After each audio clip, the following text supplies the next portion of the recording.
نحمده ونصلي على رسوله الكريم وعلى آله وأصحابه وأتباعه. کل کی بات آپ کو یاد ہوگی کہ قیامت کا منظر اللہ تعالیٰ نے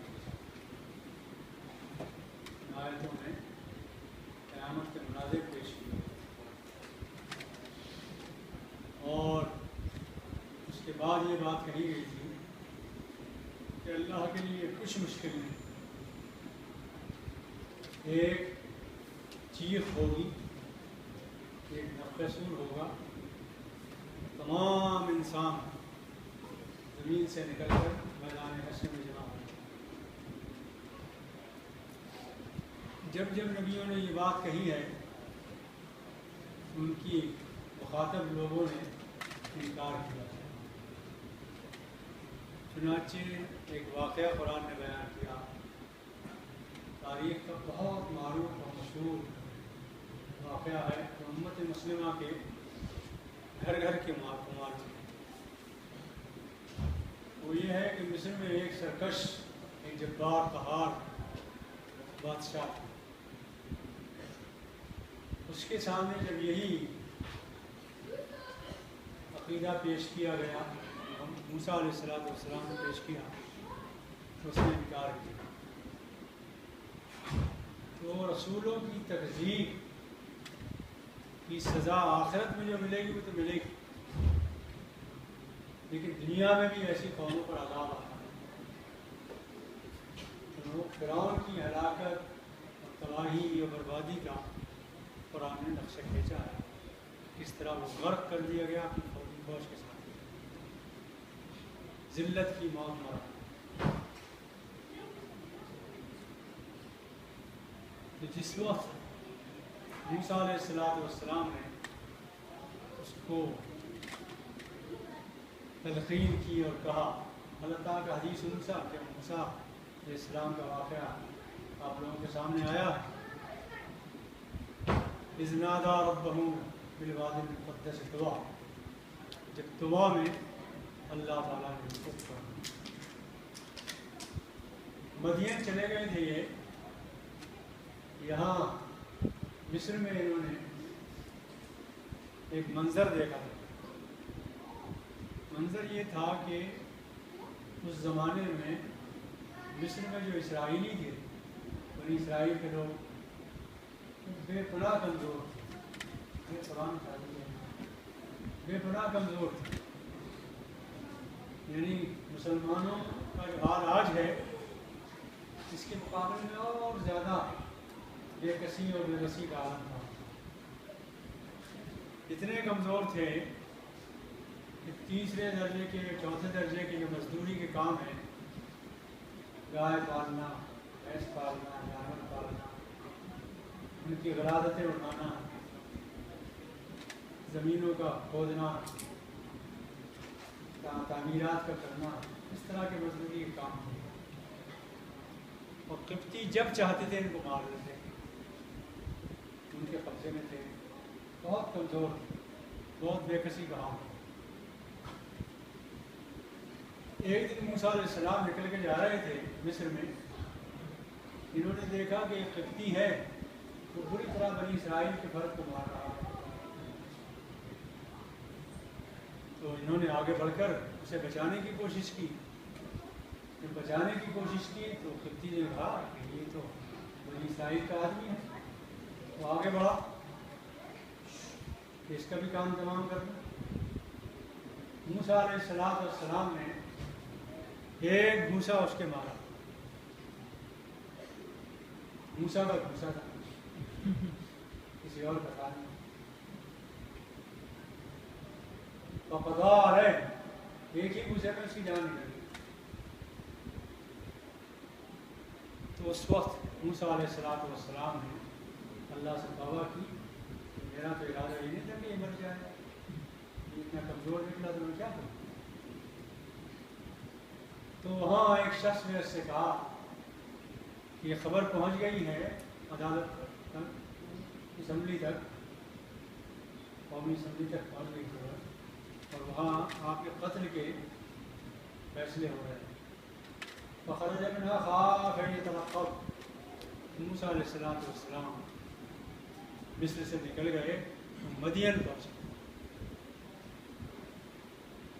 مدین میں جو تفصیل ہے وہ میں چھوڑ رہا ہوں. وہاں ان کی شادی ہو گئی، پھر وہاں سے یہ واپس آئے. واپس آتے ہوئے انہوں نے طوا کے پاس ایک درخت پر کچھ روشنی دیکھی. گھر والوں سے کہا کہ تم ٹھہرو، میں آگ لینے جا رہا ہوں. ٹھنڈ ہے تو آپ بھی لیں گے، راستہ بھی معلوم ہو جائے گا. خدا کی دیر کا احوال موسیٰ سے پوچھیے احوال کہ آگ لینے پہ جائیں پیغمبر ہی بن جائے. وہاں لے گئے تھے آگ. اللہ تعالیٰ نے وہاں ان کو روک لیا اور کہا. اس بیان کو یہاں قرآن نے 12 آیتیں ہیں قرآن کی، یہاں سورہ نازعات میں 7 اور بہت مختصر ہے. انہی 12 آیتوں میں اللہ تعالیٰ نے پوری کہانی موسیٰ علیہ السلام کی بیان کی. تفصیلات اور صورتوں میں تھوڑی سی تفصیل آپ کو سناتا ہوں. سورہ طٰہٰ کے پہلے رکوع میں ہے. ایمان تازہ ہوتا ہے اس کو پڑھ کر. سنیے. وَهَلْ أَتَاكَ حَدِيثُ مُوسَىٰ، طٰہٰ کی آیت نمبر 9. اور کیا خبر پہنچی ہے تمہیں موسیٰ علیہ السلام کی واقعے کی. اِذْ رَأَىٰ نَارًا، جب انہوں نے آگ دیکھی. فَقَالَ لِأَهْلِهِ امْكُثُوا، گھر والوں سے کہا تم ٹھہرو یہاں. إِنِّي آنَسْتُ نَارًا، میں نے ایک آگ دیکھی ہے. لَعَلِّي آتِيكُم مِّنْهَا بِقَبَسٍ، ہو سکتا ہے کہ میں وہاں سے کوئی انگارہ لے آؤں تمہارے لیے اور راستہ بھی معلوم ہو جائے.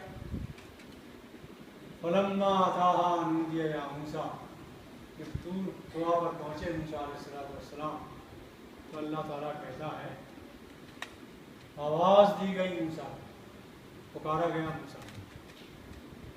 انی انا ربک، ہے موسیٰ کوئی اور نہیں ہے، میں ہوں تمہارا رب. فخلعن علیک، تم مقدس سرزمین میں ہو ان کے اتار. انک بالوادی المقدس طویٰ، میں پاک سرزمین میں طوا. وانا اخترتک فاستمع لما یوحیٰ، میں نے اپنے لیے تمہیں منتخب کر لیا ہے، بس غور سے سنو تمہاری طرف یہ وحی آتی. اننی انا اللہ، میں اللہ. یہ آواز جس وقت سنی ہوگی موسیٰ علیہ السلام نے کیا کیفیت ہے. آج بھی ہم جب پڑھتے ہیں آیت ایک کیفیت جلدی تاری ہے. اننی انا اللہ، میں اللہ. اور اس میں انا بڑھایا، میں ہی اللہ ہوں. کسی اور کو دنیا میں انا کرنے کا حق نہیں. کون ہوتا ہے فرعون انا ربکم الاعلیٰ اپنے آپ کو کرنے والا؟ اننی انا اللہ، میں ہوں اللہ. لا الہ الا انا، کوئی الہ نہیں مگر میں ہوں. انا پھر دہرایا اللہ. انانیت کو جب تک انسان ختم نہ کر دے جب تک وہ اللہ کا بندہ نہیں بن سکتا. انا کہنے کا حق صرف اللہ، کسی اور کو. کسی کے قبضے میں ہے کیا؟ کیسے کہے گا میں؟ اس لیے کہ جتنی دیر میں وہ کہتا میں ہوں اتنی دیر میں اگر اللہ سانس نکالتے کون دینے والا ہے؟ کوئی نہیں. کسی کے قبضے میں کچھ نہیں. اننی انا اللہ لا الہ الا انا فاعبدنی، کوئی اللہ نہیں ہے سوائے میرے، بس میری بندگی کرو اور نماز قائم کرو. اس کے بعد کہا ان الساعۃ آتیہ، قیامت تو آ کر رہے گی لیکن ہم نے اس کی تاریخ چھپا رکھی. اکاد اخفیہا، اس لیے کہ اس کی تاریخ اگر چھپا کے نہ رکھیں تو پھر انسان کی آزمائش ممکن ہے. آزمائش اسی میں ہے تو تاریخ معلوم، لیکن یہ ہے تو یقینی. کون انسان یہ کہہ سکتا ہے کہ میری موت یقینی نہیں؟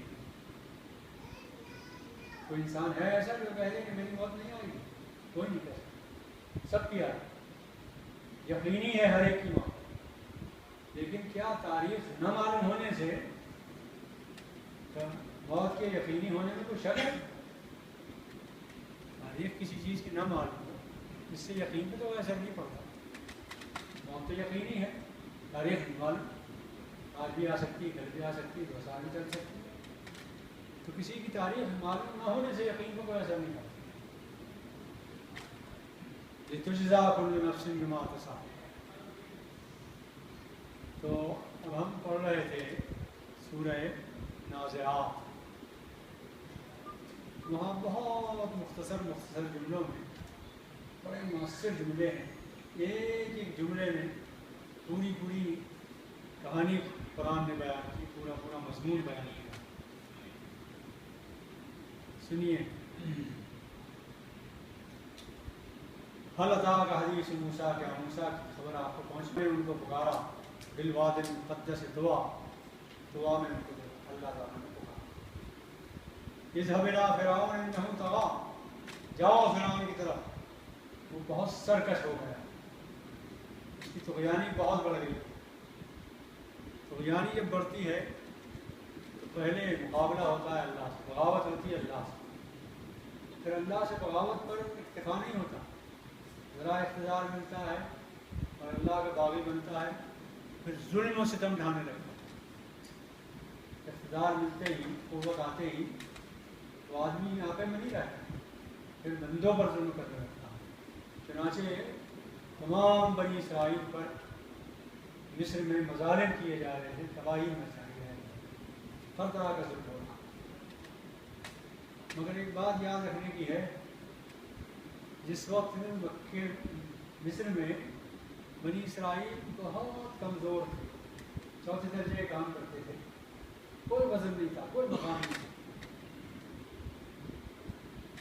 کسی طرح کی کوئی حیثیت نہیں.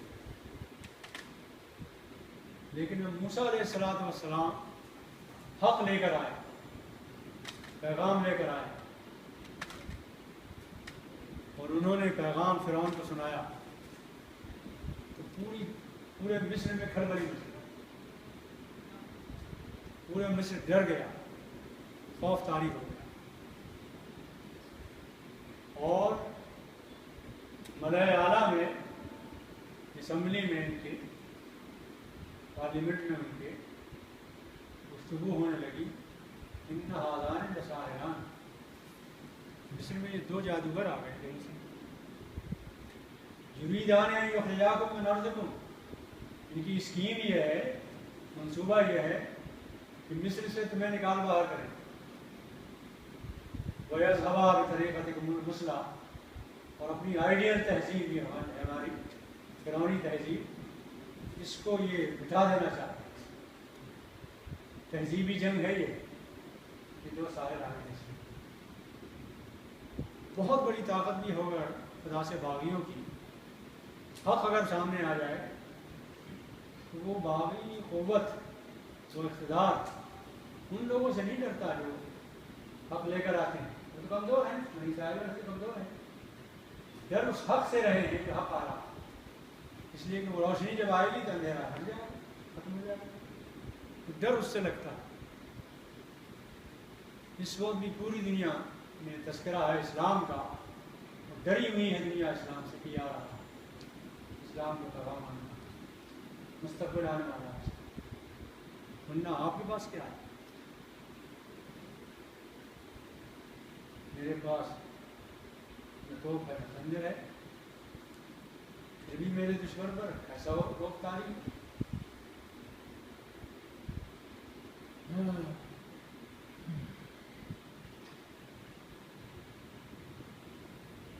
وقت سے بچے رہنا یہ بدلتا رہتا ہے، وقت سے بچے رہنا یہ بدلتا رہتا ہے.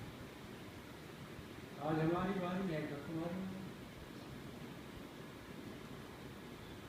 بہرحال تو اس حق سے ڈر رہے تھے فرعونی، جو حق آنے والا تھا موسیٰ علیہ السلام کے پاس تورات میں.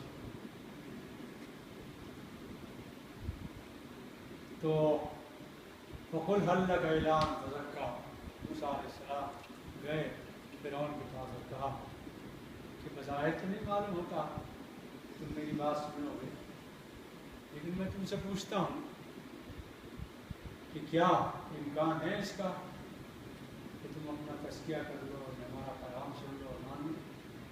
پیغام یہ پیغام سن لو.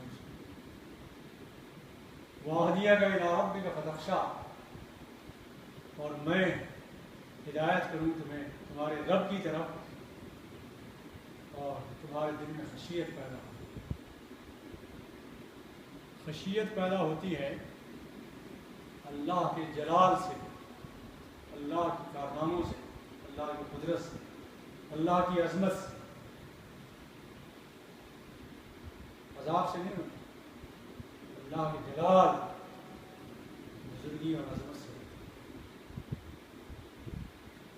مثال اس کی یہ ہے، خشیت میں اور خوف میں فرق کرتا ہے. مفسرین نے بیان کیا، امام غزالی نے خاص طور پر خشیت کہتے ہیں اسے. یہ خشیت ہے خوف. خوف تو یہ ہے کہ اگر میں نے حکومت ہی نہیں مانی تو جیل میں چلا جاؤں گا، سزا ملے گی، کوڑے لگ جائیں گے، یہ عذاب کا خوف، اسے خوف کہتے ہیں. اور ایک ہوتی خشیت. خشیت میں عذاب کا خوف نہیں ہوتا، سزا کا خوف نہیں ہوتا، بلکہ جس سے ڈر رہا ہے انسان اس کی عظمت، اس کے منصب، اس کے مقام کا خوف ہوتا ہے. جی چاہتا ہے کہ مجھ سے ناراض ہو. تو اللہ سے خشیت جو ہے وہ یہ ہے کہ مومن یہ سوچے کہ اللہ کسی کو مجھ سے ناراض ہو، بہت نوازنے والا، یہ پناہ نوازنے والا، کسی وقت اس کی نظر پھر نہ جائے مجھ سے. اس خوف کا نام خشیت. اور اس کی مثال ایسی سمجھیے جیسے ایک نوجوان کی ماں مہینوں سے پڑی ہو چارپائی پر، کمزور ہو گئی ہو، بیمار ہو، کروٹ نہ بدل سکتی ہو، بہت بیمار. اور اسے جوان بیٹا آ کر کہتا ہے کہ اماں امریکہ کا ٹکٹ آ گیا ہے میرا، جاب نہیں مل گئی ہے، پرسوں چلا جاؤں گا.